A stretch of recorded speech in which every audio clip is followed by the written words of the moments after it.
you were talking about the whole situation in the States, and basically, I didn't even realize it was that heavy. You know, you were talking about all these bands that now, if they rap rock, they go off, Right. and the companies don't even do any A&R. I just fucking ask you this question then: is there anything you would say to some piece of good advice or any remark to the industry itself, what they should do or shouldn't? Well, I think that this thing makes me sad. It's not so much a musical question because people are going to get into whatever they're going to get into, and I'm all for that. What makes me sad is that, you know, in the mid '80s there was a slow movement of bands that believed in sort of a higher ideal of what music could mean. Whether it was innocent or not, naive or not, the idea that music could sort of change the world and mean something deeper. And for a long time, the kind of music that we were close to, the kind of music that we played, was sort of a secret. And it lived as a secret for a while. The bands we loved and the bands we got ourselves into. And when that all blew up and everybody took off, the sad thing is as much as we got to share those secrets with the world, it was basically the beginning and end of all that innocence about it, because the idea of the integrity, the idea of what it means to be in a band, the idea that you have to sort of walk right and be right because you got to stand up not just for yourself but for your community and stuff. That's all gone. That's just out the window. And I think it was a big statement back in the day to be in a band as a whole. That's the way I saw it. Like, now it's like nothing. Everybody now can do whatever you want to do. Can say whatever you want to say without even being, have some embodiment in it. Here we are sounding like old guys, but back in the day, the community policed itself. If somebody went off and somebody was sort of out of line, I certainly was out of line plenty of times, you heard about it. People in our own sort of musical community let you know that they didn't like where you were coming from. Now there's none of that. There's no community, so nobody's sort of putting anybody aside saying, you're coming from the wrong place. You don't realize what you're doing, that kind of thing. So I think that's sad. I think that the community of alternative music in particular, that's been lost, and I think that's the saddest part. What people are into, what they want to listen to, what they buy, whether they don't buy it, it's not really a big deal at the end of the day, because it's the values that we uphold as sort of a community that I think that's, it's like, we don't believe in the government, we don't believe in our teachers, we don't believe anything. At least we used to believe in what the music stood for. Now nobody even believes in that. So what do you believe in? You believe in fucking getting high and jumping off a roof? I don't know. I don't know what people believe in anymore. But it's sad, because I think that I learned so much from the musical community about what it means to be a person, what it means to walk right, and I just don't see that. I just don't see it anymore. I hear you. But don't you think maybe that's another question I just get, that like on the internet on the whole, you were talking about those back in the day, those bands who had, got policed by the community itself, spoke for the community, and it was like a pretty cool statement, to be in a band back in the days. These people can be on the internet and basically create this revolution with the public. What is your opinion about internet itself and the possibilities? About anything about? So I'm not going to talk about Napster, because No, I know where you're coming from. I think there's two things to really focus on. One is it is wide open, and there is the potentiate for real change. And Napster was, whether whatever side of you are on that article, on that thing, whether you're on the Napster side, the Metallica side, whatever. The fact of the matter is the consumers, the people out there who are buying or not buying, they're going to decide where this all goes. It's not going to be really up to the artists. So I think we just ought to get on the train and sort of ride and see where people want to take it, because they're going to take it somewhere cooler and something, I think, much more interesting. The only thing about it is despite all this sort of utopian idealism that, hey, it's going to be great and everybody's going to be able to put their music up and there won't be this middleman, don't be fooled.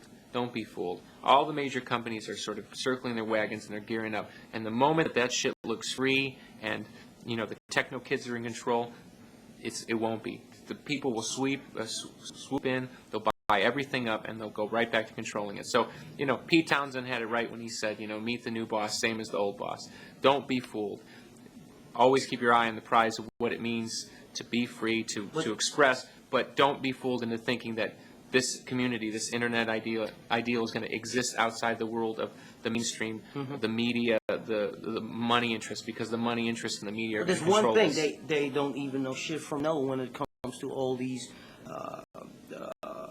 capabilities with the internet. They lack the knowledge of internet itself, which is a big thing. Plus, as a third party, the public is involved. I don't see if that's gonna change for the better of these companies. Like the old boss gonna be the same boss, you know? How I mean. Well, it starts with who and disseminating the information. Now you're going to have instances where the major media is going to be owned. That you're talking about a merger with AOL and Time. So who's in bed with who? The moment you put on your computer and you click on your AOL, the first thing you're going to see is whatever somebody wants you to see. And that's power. There's no getting around that. If the first thing you see is, Celine Dion or, some new movie with Wesley Snipes, whether you're into it or not, that's going to be the first thing you see, and that is where the power lies. The kids have got it right. They've got their own thing going. They're going to copyright. They're going to bootleg music if they want to. They're going to pirate whatever. They're going to pirate movies. They're going to do whatever they want. But the main sort of middle of it's going to be controlled. There's no doubt about it. There's too much money, and they're just going to swoop and they're going to take over everything. So the thing is rather than get sort of bummed in the idea of like, oh, gee, this is going to suck when, this all turns over, it's just be aware, be open, and know that it's coming, and so you be prepared for what that means. Don't fool yourself. Oh, well, I think what you're saying is absolutely right. I think that for bands and for artists like you and me, it's maybe even just cooler to continue on that level that we can relate to with the kids, and all the other stuff can fly by, to my point of view, because it will never be the same. That's true. It will never come back all these days, it's the way it is. Yeah. But I think I like to focus on the positive possibilities. Like we just released this free record on the internet, and everyone keeps saying, what does that mean? What does free mean? It's free. It's free. We gave it to some It's out fans, there. and we said, do whatever we want with it. They put it up on their own servers. They uploaded it to Napster, and we got more sort of excitement, attention, and energy from that singular act than anything else we've done this year. And that's because it's in the spirit of where we come from. It's in the spirit of like, fuck you, I'm just going to do it the way I want. I don't want to hear about all this other shit. And, rock and roll and business is always an uneasy marriage. Yeah, I hear you. So, Uneasy partners. The thing is also with I always say, two thieves in bed. You know what I mean? You're afraid to sleep because they'll stab you in the back. Rob Blind, you're fucking funny, kid. Corgan. But another thing, like, which reminds me what Chuck D said, He said, to a point, it's done with the lazy artists, too. I mean, people like you and me, we know how it is to be on stage and maybe we could, thrive on that for what we need to be creative and at the same time get possibility financially to make another record, which is, I mean, if we can live with and we have the love for music, obviously, it could be a cool thing. So he was saying, the time of the lazy artist could also be done. I mean, you said Britney Spears and stuff. It could be like, hey, whatever they're doing, they have to do because it's all superficial. It's like launching stuff. While we built the whole house for myself from the get-go. Right. On stage, get our people that are into us, and maybe there's a point where we should see the industry like that for us and leave. Should I say that upper thing the way it is? How do you see that? Well, I think that I think you're right. I think that the first thing, if you want to be an artist, any kind of integrity, that's the thing you got to get square. Because I've been fighting for the last 4 years. I've been fighting the way the music industry's gone, and it's gotten me absolutely nowhere. It's gotten me nowhere. And the minute we sort of gave up fighting the industry and said, we're just going to go back to doing things the way we want to do them, forget about it, that's when everything started to happen again. Because people respond to the sort of the freedom and the energy of that. So I'm with you. To me, it's like we just have to go back to sort of like a secret society, and we'll build our own world again. And the right people will find it. And now and the great thing about the internet is now we're talking about access, not just to the people who live around the corner or the people who live in the cool neighborhood. You're talking about access to kids in Bali and China and wherever else they're going to run these wires. So I'm into all every that. corner. But, you know,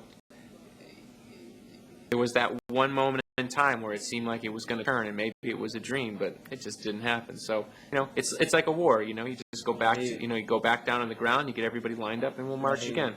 So, because you know, the only other generation that I really see that did anything close to what Gen X did was the 60s generation. And we saw what they did. They all got all burned out on drugs, and they all freaked out and got too crazy. So I don't see us making that mistake. I see a lot of artists trying to make their message, but they're sort of stuck in between the two worlds. So, you know, we have a unique opportunity as we move into our 30s and our 40s to redefine what it means to be an artist and have to be an embarrassment, not have to do stupid shit to get it across. And this is where the internet and this is where going back to the street, it gives us the potential to do that. And I'm with you, you know, I'm with you. So we'll start there, and, you know, if you got to play the game, you play the game. You know, there's no shame in that. No. But the heart is still, you know, down with the people, and you know, that's the way we feel. That's the way we play the way we do. That's why we're still out here slugging it out. So. I hear you.